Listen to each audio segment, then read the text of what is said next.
lendemain de la chute de Wall Street, la bourse de Paris a continué de corriger sévèrement et clôture en baisse de 2,35% à 5 161 points à New York.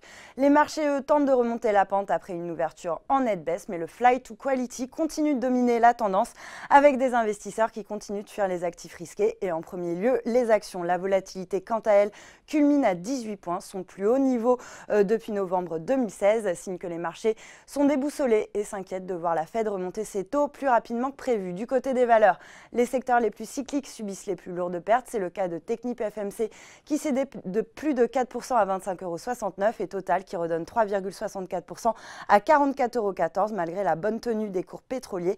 Parmi les rares valeurs en hausse, Michelin grappille 0,08% à 123,40 € tandis qu'Arkema gagne 0,53% après avoir annoncé qu'elle allait investir pour augmenter de 25% ses capacités de production de polyamide. Le secteur bancaire, quant à lui, est mal orienté. BNP Paribas recule de 3,26% après avoir publié pour 2017 un résultat net part du groupe en hausse de 0,7% quand le résultat brut d'exploitation, lui, baisse de 5,8%. La banque a fait état de charges et de provisions pour mauvaises créances plus élevées que prévu au quatrième trimestre, mais c'est dit bien parti dans la conduite de son plan stratégique pour 2020 après avoir pu, en 2017, limiter la casse sur les taux bas. Dans le même secteur, Société Générale et Crédit Agricole redonnent respectivement 3,11 et 3,27%. Zodiac Aerospace parvient en revanche à se hisser en territoire positif alors que Safran a annoncé avoir réussi son OPA sur l'équipementier dont il a pris 79,74% du capital à l'issue de la première partie de l'offre. Et puis sur le SRD, Marie Brizard plonge de 13,19% à 10 €